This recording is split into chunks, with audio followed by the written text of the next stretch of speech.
Welcome, acolytes. Today, Mujin again with a white Twitch and its CEO are currently in massive trouble.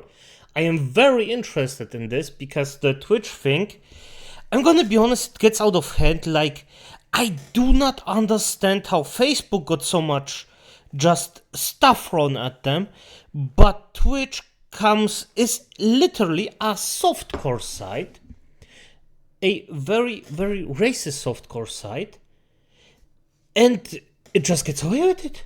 Incredible. But hey, let's just see what this is about. And let's almost start, because why the F am I? Is this a thing right now? Give me a second. Ah, of course, I misclicked. Who would have thought? But good, let's just start it. Mentions the website twitch.tv. Maybe you think of your favorite streamer. Yeah. Maybe you think of your favorite esports game, and maybe, just maybe, you think of a half-naked woman in a kiddie pool indoors. By the way, all of those above. Regardless of what your answer is, I'm sure there's some amazing memories tied to it. But when I think of Twitch, I think of a grossly mismanaged circus. A circus that is still not profitable after almost 17 years of existence. Yes, they haven't had one single profitable year ever since they were... I just don't believe that. How can something unprofitable run for 17 freaking years? There has to go something under the table. It's impossible that this site is actually doing this, building up minus and minus and minus and minus and minus, and for some effing reason it's still on. I don't know the entire shebang, but how is this even possible? Created back in 2007, but that's just the tip of the iceberg. What Twitch is also known for is their complete and utter inconsistency and lack of transparency when it comes to their bans in regards to their trust and safety team. Huh? Really? I mean, it's simple. It's quite simple. As long as you do softcore, you're fine. You can have someone on the camera once and you get banned for 3 days. You can be a total scumbag and it's fine. And you can be totally racist. You cannot be racist except you're racist against the proper people. Yeah, I think it's obvious. And everybody who informs himself and doesn't understand that, take some time. Look at the ban story from Twitch and just tell me how it is.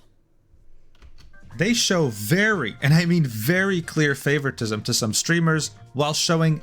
Oh, and even before I forget, let's just say, the favoritism. Hasanabi and SmilingLich. SmilingLich does something I do not agree to it, because he actually forgets that we're dealing with human beings. Hasanabi doesn't even see the people he talks about as human beings. And he said way worse and way more heinous stuff than SmilingLich did at this one point. Guess who got banned? And guess who actually got a cake from Twitch for his birthday? Clear malicious intent with other streamers. This has been going on since the website's inception. People were hoping that this weird, immature culture of favoritism would go away slowly after Amazon had acquired the website back in 2014 for $970 million. But as you might have guessed, things only got worse. Look, as someone who's been watching Twitch for almost 10 years now, I can sit here and make a 1-hour video of the inconsistencies when it comes to bans and punishments on the platform. And good. Mujin, if this ever for some reason reaches you, you're part of the problem. Because if you watch Twitch, they know they can get away with it. Because people watch it. It's that simple. It's really not hard. I mean, I understand it perfectly.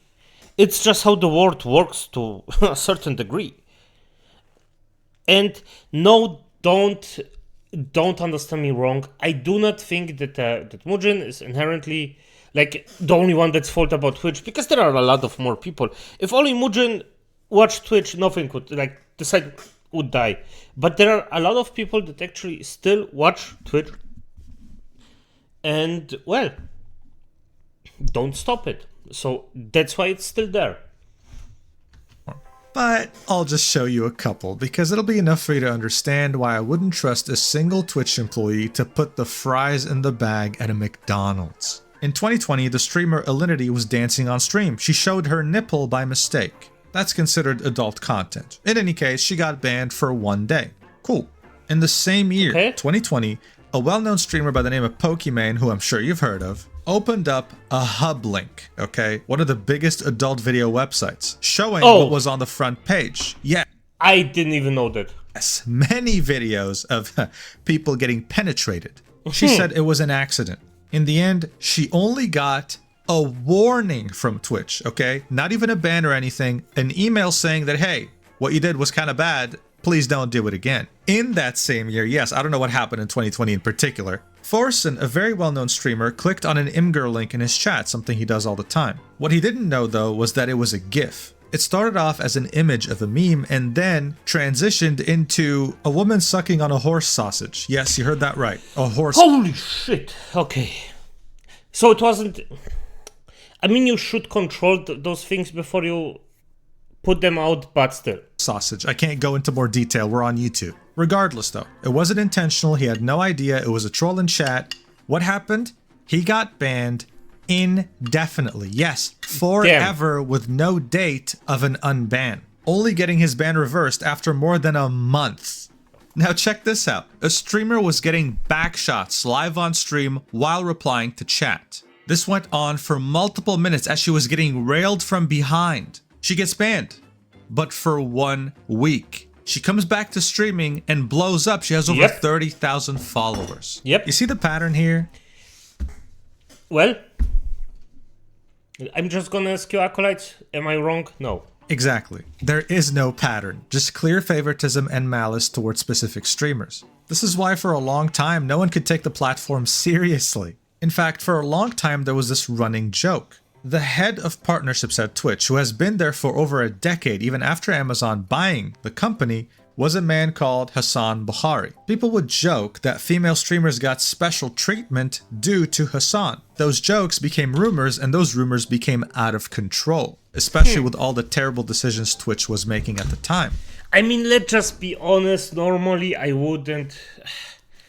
I am actually against shaming people for their looks because... But come on. I believe that. I really do. Do not have anything to do with Twitch suspensions or moderation actions. If you or your friend needs help in this regard, please see this link. I cannot do anything about suspensions or unsuspending you, pinning tweet. Making many feel sorry for him that, hey man, maybe these jokes are getting out of hand. Well, these jokes were not crazy enough because not even a year after this, in 2020, Twitch fired Hassan Bukhari over abuse of power. As the Me Too movement was going on, people were leaking messages of Hassan not only asking for these inappropriate favors from female creators, but also showing them off to his friends. There was a certain instance where he received nudes from a... Does this even freaking surprise you? No. It doesn't. I mean, I don't know if it surprises you or not, but it shouldn't.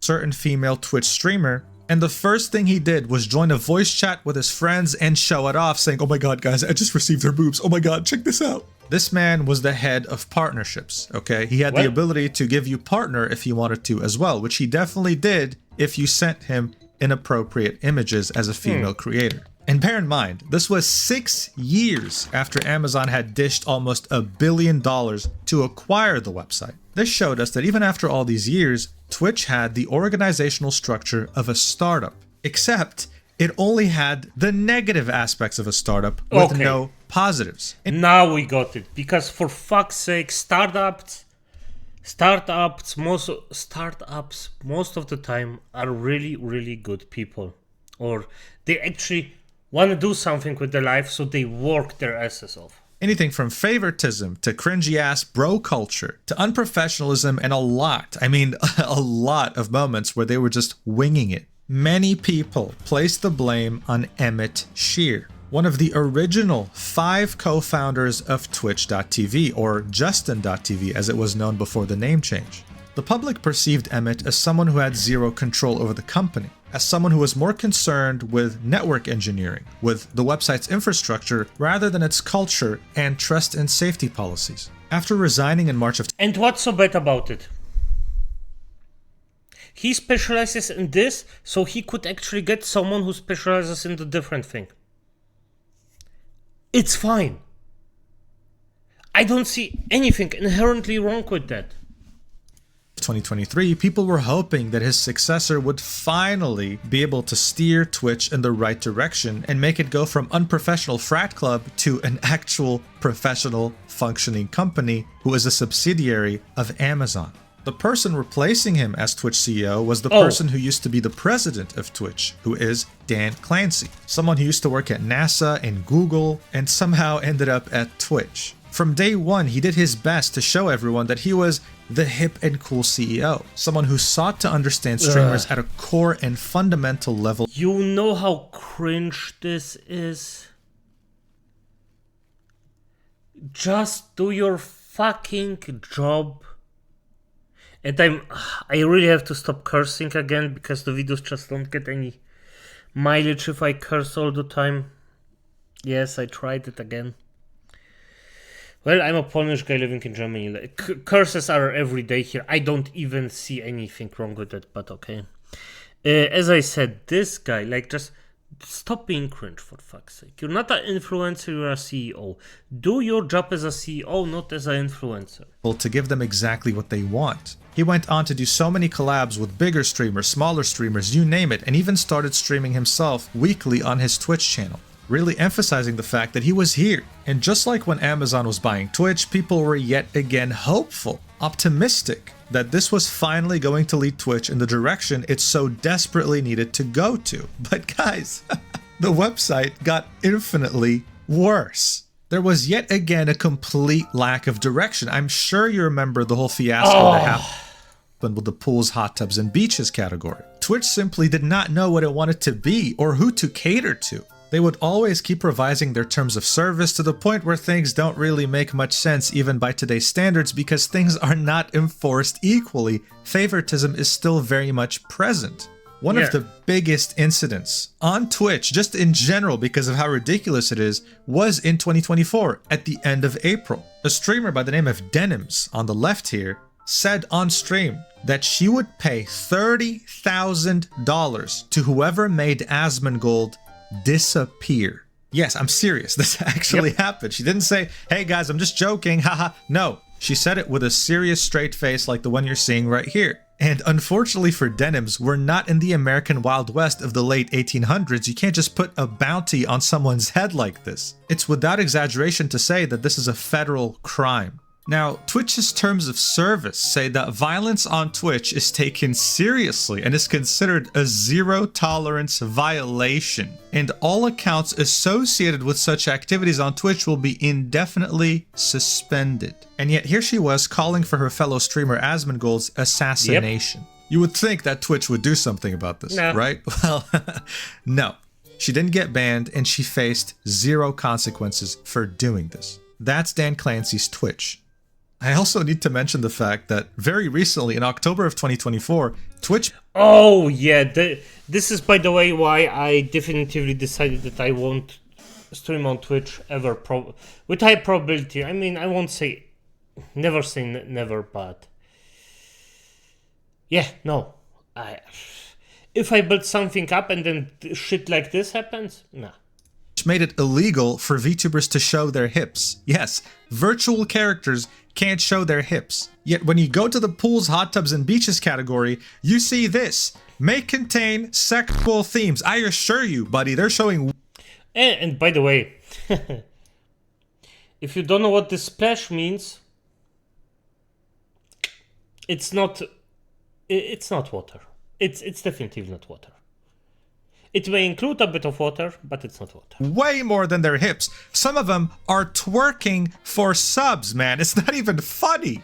All of this was to illustrate just how bad Twitch's reputation has become over the years. Sometimes it's hard to believe that a website like this is owned by Amazon or that they even paid $1 billion for it. But everything I mentioned so far has nothing to do with what's going on right now. This is something that is existential to Twitch as a company, its CEO, and even worse, its parent company, Amazon. You have some pretty big Jewish organizations calling Twitch anti-Semitic. Anything from the Times of Israel to the Jerusalem Post, the Anti-Defamation League. And by the way, the shit that they allow streamers to say against a certain group, that's... I'm gonna be honest, I don't even doubt it.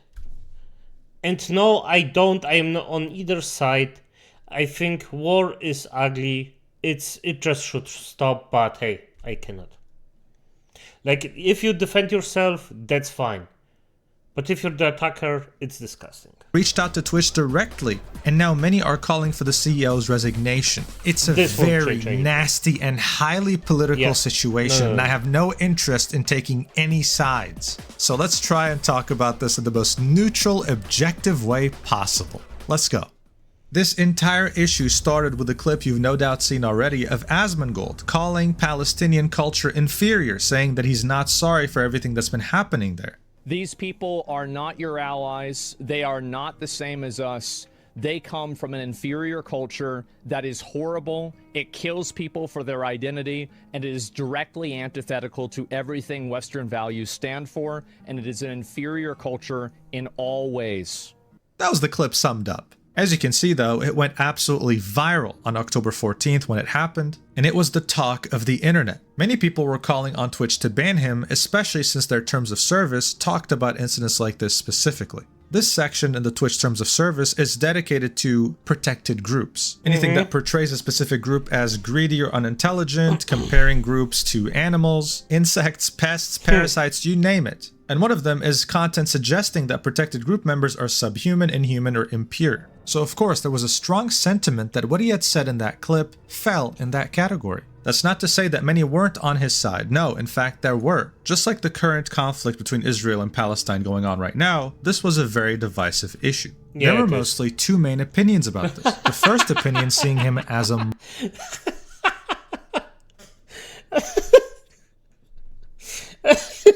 If you don't know what this is, it's oof. Asmongold is depicted as a Nurgle demon. A Nurgle demon, or a Nurgle himself. I don't remember the picture that he's on it. Yeah, I should...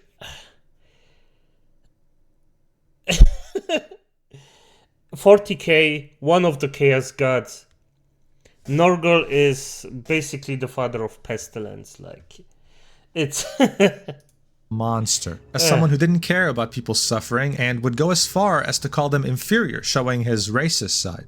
The second opinion saw him as a hero, someone who finally said the quiet part out loud, what a lot of people have been thinking. Regardless, as soon as his rant was done, Hassan Abi, a streamer on Twitch who happens to be a political commentator on the extreme left, this is an objective statement by the way, immediately called him on stream and tried his best to explain to him the situation of the whole Palestine-Israel war and why he was being insensitive and wrong in his opinion. After that stream, Asmongold did something extremely rare. Apologize. He said, looking back on it, I was way too much of an asshole about the Palestine thing. My bad. Of course, no one deserves to have their life destroyed, even if they do things or have views I find regressive. You guys deserve more than me saying stupid shit like that. I'll do better. When it came to Twitter, many of the comments were not on his side. He was ratioed like there was no tomorrow. Well, and by the way, I think the apology was way more than enough. He said, my bad, I think that's a wrap. Shortly afterwards, the consequences to what he had said truly started appearing. The streaming org he had co-founded by the name of OTK released a statement saying that we do not agree with anything that Asmongold has said, and that he will be stepping away from OTK and all of its affiliate companies such as Starforge, a PC building company, Mad Mushroom, a game development studio under OTK, and Mythic Talent, the talent agency he helped co-found. By the way, fun fact, I'm in this agency. I love Mythic Talent. They're really, really cool. Don't get it twisted though. The fact that he co-owns it doesn't mean he owns me. I can call him a bald fuck all I want. I can already see the comments under this video. No, this is not how it works. Anyway, he had to step away from his leadership positions from all of these companies because they didn't want to associate with him anymore. As this was all happening, yet another company decided to cut ties with him, although temporarily, and that's Twitch. They decided to ban him for 2 weeks following his comments on Palestine. He then made a video outlining his plans moving forward, that he was going to get his life together, that he was finally going to clean his messy ass house, that he realizes that he's become an unpleasant person in his opinion the more he spent time online, and that he was reached out to by the very same people he called inferior, and they were very open to not only forgive him but to have a conversation. So we'll see what he ends up doing. However, as people finally got what they wanted and Asmongold was banned, the conversation shifted to other streamers on Twitch that have said things that were just as bad, actually, if not way worse, than what he had said about Palestinians that were not yet banned, and if anything, were encouraged by the platform itself. Most people, of course, were referring to Hassan Abi, the same streamer who had spoken to Asmongold after his rant. Why? Well, you only need a couple of examples. On January 2024, a few months after the attacks... Oh, this shit. How this is still legal, freaking hosting a fucked up terrorist. This is some... how isn't he banned permanently from all sides? Hosting this shit, for fuck's sake. Of October 7th, Hassan brought on a Houthi pirate from Yemen to talk on his stream through a video call. He asked him questions about the conflict in Israel and Palestine, about his opinion on numerous things, and of course if he watches anime, to which the Houthi said, "I watch One Piece." Hassan loved the answer, his community loved the answer, and of course this got memed. Hassan was heavily criticized by many on Twitch, people who weren't even political in nature, and yet Twitch pretended like it didn't happen. They had nothing to say about it. Let me tell you why that's a big deal. On January 17th, around the same exact time Hassan was interviewing the Houthi pirate from Yemen, the US Department of State designated the Houthis as a terrorist organization. That's because they were attacking commercial ships moving along the Red Sea. They were hindering global trade and attacking innocent people on those vessels that had nothing to do with the Israel and Palestine war. Twitch's terms of service very specifically outlines a section dubbed Terrorism and Violent Extremism, in which they say that terrorism and violent extremism promote unlawful violence and spread messages of intolerance. Twitch does not allow content that depicts, glorifies, encourages, or supports terrorism or violent extremist actors or acts. This includes threatening to or encouraging others to commit acts that would result in serious physical harm or significant property destruction. For example, you may not want to display or link terrorist or extremist propaganda, including graphic pictures or footage of terrorist or extremist violence, even for the purposes of denouncing such content. So Hassan had successfully promoted a terrorist organization as outlined by the US Department of State. I should add that he asked them very softball questions such as, do you know what KFC is? And do you watch anime? This wasn't really journalism, it was just glorifying revolutionaries like he does all the time. He would also show his friend on stream, Nick Polam, footage, literal footage of the Houthis taking over these ships in the Red Sea. I mean, look at this. Group of people that are like, no, we care about the Palestinians. We don't want you bombing them. So we're going to fucking take action. And we're going to try to punish you economically to the best of our ability. And by God, they started doing that, and they were doing it real well. So they started... And by God, they were doing it, and they were doing it real well, guys. Twitch said in their terms of service, don't show this stuff even if you're gonna denounce it. Not only is he showing it here, but he's not denouncing it. If anything, he's glorifying it. But I think the most interesting thing in all this is what happened in regards to Asmongold. During his segment with Ethan Klein, Hassan sat there and pretty much insinuated that China did Tibet a favor by erasing their culture, giving the idea that, yes, their culture is inferior. You can even see Ethan... I didn't even know that one. That's a new one.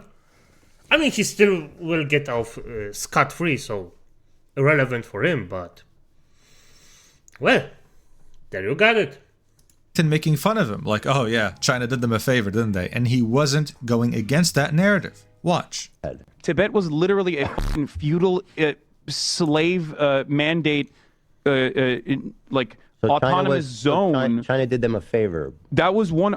I mean, in America, when I say something like this, people get very upset. You know, we talk about the Dalai Lama saying "suck my tongue" or whatever, but like that's not far from the norm in normal Tibetan existence before the Communist Party came in and So took China over.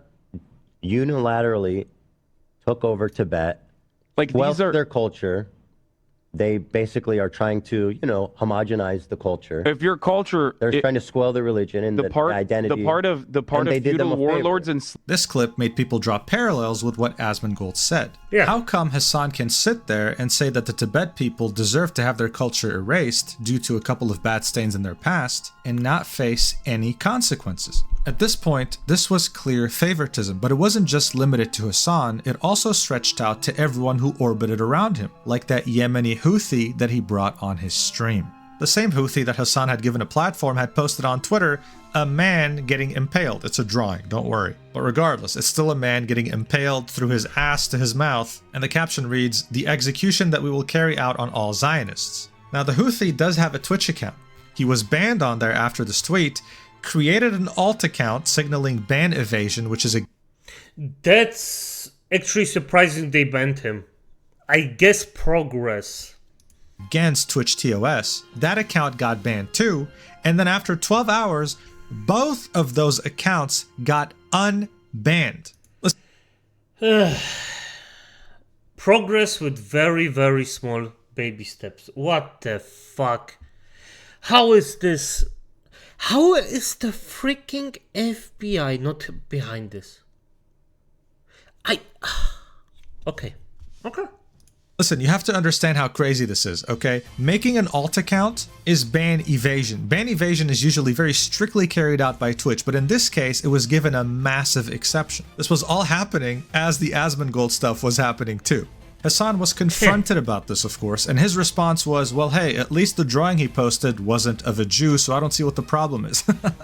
That's because the man getting impaled on the drawing looked African, so this was nothing more than a very big deflection. This again renewed questions over Hassan's influence and the things he's been doing to this platform, but we were also starting to understand where this favoritism was coming from. Dan Clancy, shortly after taking over as CEO of Twitch, had an interview with Bloomberg, and here's what we discovered in that interview. Not a gamer himself, Clancy mostly watches musicians or talk shows on Twitch. He particularly enjoys leftist political commentator Hassan Piker, who has 2.5 million followers of the platform.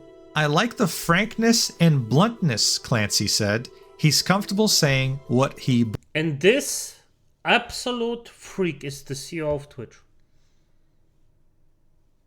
Hatred-driven freak. It's disgusting. It's literally disgusting. believes. I'm not going to sit here and talk to you about whether Hassan's streams are worth watching or not. Again, I'm here to be objective. All I can say is that 8 months after this interview, Hassan brought a Houthi Yemeni on his stream, directly breaking the terms of service on twitch.tv, and didn't get banned for it. Oh, and by the way, if you're wondering what kind of streamers Dan Clancy follows on his own website, this is a clip from him showing the upcoming features on the Twitch app on mobile, where you have a function that works like Instagram stories. These are all the streamers he follows. Interesting, I kind of see a pattern. Now, what brought us today to this breaking point that we are at, this existential threat that Twitch is facing, is the ecosystem that was fostered by Hassan and his community. One of the main people of interest is Frogan, a partner Twitch streamer and someone who is considered a close friend when it comes to Hassan. In mid-2024, Ludwig was organizing a charity for Palestine, for the people affected by the war. He said he was going to contribute $10,000 of his own money. Frogan's response? Calling him a slur for white people and saying you can keep your 10K, we don't want it. All while she has an emergency rent donation goal at the bottom of her stream. Yep. Now, even though Ludwig is considered to be one of Hassan's close friends, Hassan vehemently defended Frogan's usage of the word cracker here Even though she literally is begging for money to pay her rent and hasn't done anything when it comes to donating to Palestinians, Ludwig was giving away $10,000 of his personal money while encouraging his entire community to donate as well. I don't think you need to be a genius to look at this objectively and realize how ridiculous, how much of a farce this all is. Of course, she suffered no consequences. No one did in this case. A trend continued by Twitch. Recently, just on October 20th, 2024, Frogan, yet again with another controversial take, saying that she hopes all American soldiers get PTSD and get denied access to healthcare live on her stream. For fuck's sake. You know what? And she's sitting in the... Okay, I'm not sure. Let's just say it like this. As I recall correctly, she sits in America. And she's shitting on the people that actually protect her. How fucked up and disgusting do you have to be? I'm not gonna sugarcoat this. She literally said every word. Watch. I have no pity at all for any fucking soldiers. Distress, thank you so much. I will never have any fucking pity for any fucking soldiers. U.S. military? Boo fucking who? I hope you get PTSD. I hope you get PTSD. And I hope you get no health insurance when you get back into fucking America. There were no immediate consequences after she had said this, and if anything, it brought attention to her very problematic past associated with Twitch.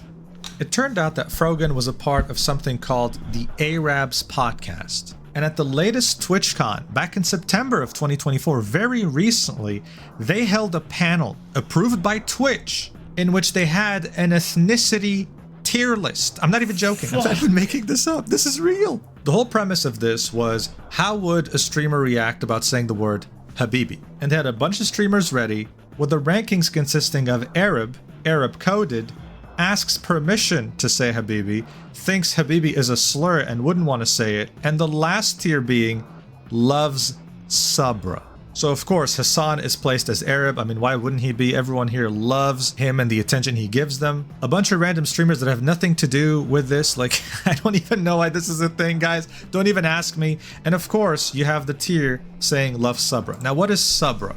According to Israelis, Sabra hummus is the most popular hummus brand in Israel. Everyone there has it in their fridge. I think it's fairly straightforward to assume that love Sabra means Israeli, alright? But it also has a very unfortunate double meaning. Sabra also means a Jew born in Israel. So whether that was intentional or not, I don't know. I wouldn't be surprised, but it definitely doesn't help their case. This is practically an ethnicity tier list in which the top is Arab and the bottom is Jewish. Yeah. That is ridiculous, bro. You can see the sponsors right here. Capcom, Chevron, Samsung. You can see TwitchCon. This was signed off by Twitch to be on stage. This was streamed at TwitchCon. This was an event at TwitchCon with people sitting in the audience watching. How the hell did this happen? I don't understand. How can this oversight happen like this? This just shows you how much of a mess Twitch is. And yet here they were ranking people based on ethnicity. I just can't believe this. And you know what the funny thing is? Even if you were Arab, you probably would not want to be a part of this or associate with people like this because this is just cringe. What the hell is this? I mean, what do you mean cringe? It's not cringe, it's disgusting. I'm gonna be honest, like, no normal Arab person I know would agree with this even in the freaking slightest. Not even one that I personally know. Because those are normal human beings that just wanna live a normal, calm life. Stuff like this, no. I mean, you have a literal Jew, Ethan Klein right here, in Love Sabra. Like, come on, man, that's crazy.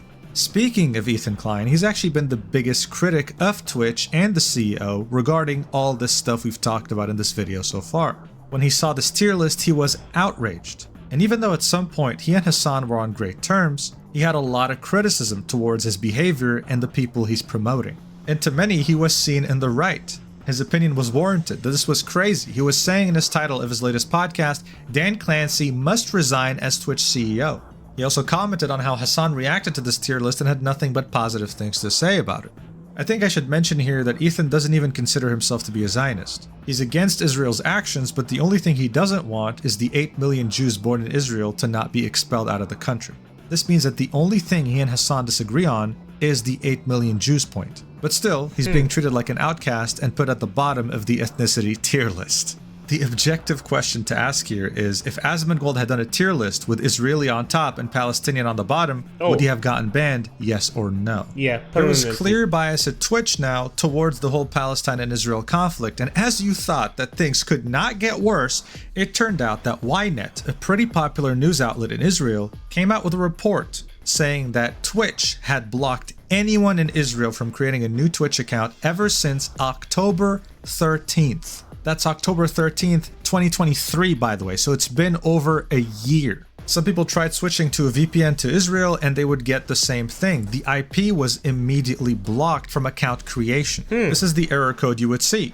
Error description, blocked country IP. It turned out that ever since them blocking account creation in Israel, people have been reaching out to Twitch support asking, hey, is this normal? And Twitch would reply with something like this: I'm really sorry that you're having issues creating an account. We have reviewed your case thoroughly and can confirm that, unfortunately, you are not eligible to create a Twitch account. As a result, we will be closing your case at this time. Explaining absolutely nothing about the situation and just brushing it off and closing the ticket. This was so big that the Times of Israel picked up this story as well, confirming that yes, users in Israel could not create an account.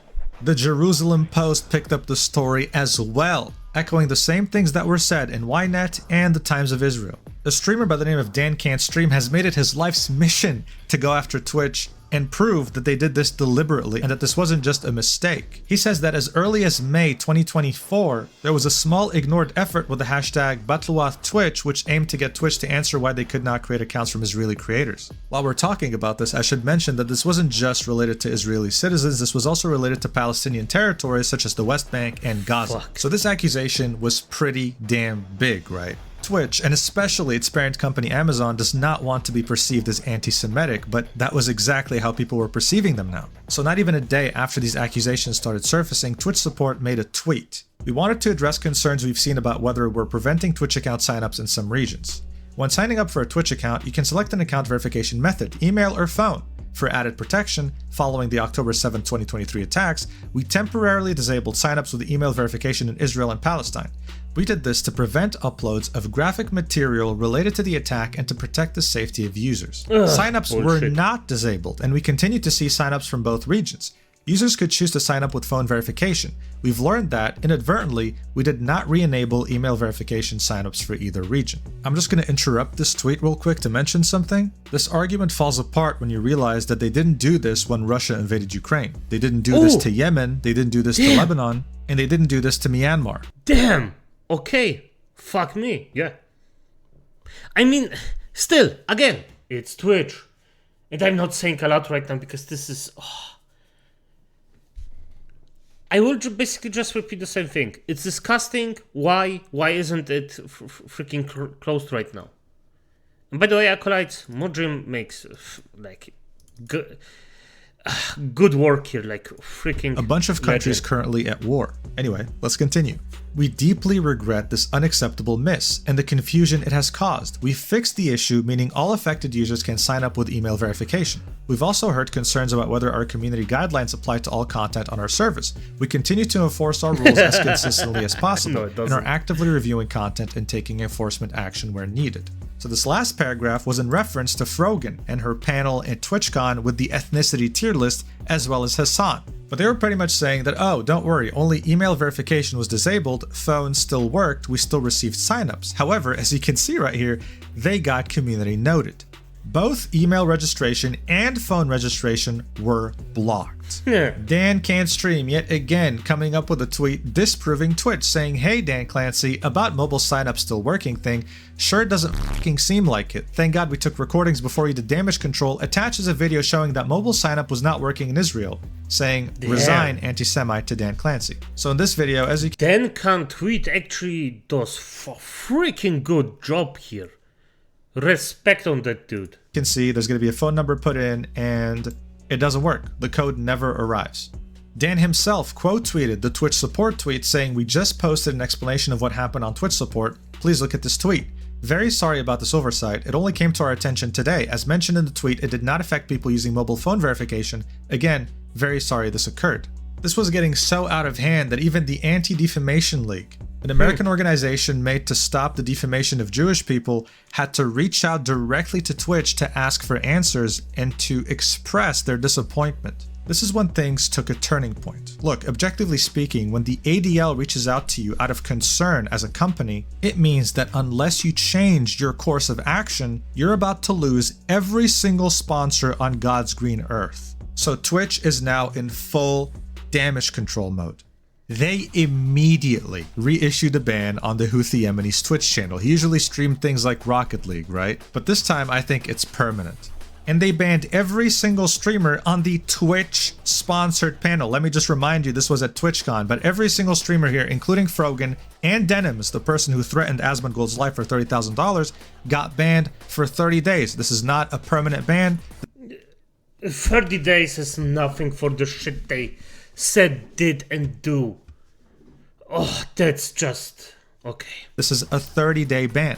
Now, people were wondering how an oversight like this could happen. Almost a year of people in Israeli and Palestinian territories not able to create an account truly made people wonder if this was an oversight or if it was done on purpose. Well, Twitch had a lot of layoffs in the beginning of the year, 500 employees, and Dan Can's stream pretty much revealed that most of these layoffs were on the trust and safety team and were relocated to a cheaper location, which is Egypt, a country that doesn't famously have a friendly relationship with Israel.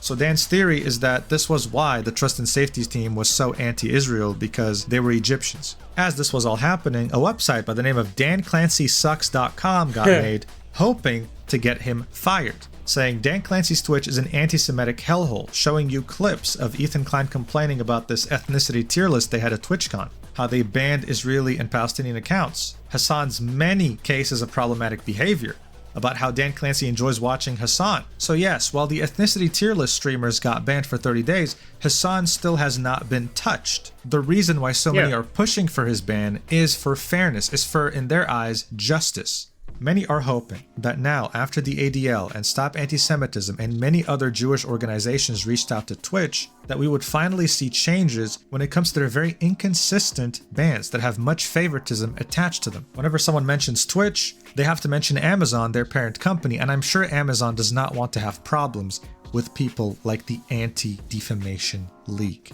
More importantly though, this all happened under Dan Clancy's leadership, and it remains to be seen whether Amazon will force him to resign or whether he'll walk away scot-free. The fact that this is being picked up by a lot of the media is showing that this is going to have a very negative impact on Twitch's reputation, and Amazon will definitely be keeping an eye out on that. Let's see what happens. But for now, I hope you enjoyed the video. If you watched till the end, Again, a legendary video from Mujin. Freaking look at it. This man does freaking good stuff. But as it is, acolytes, good night.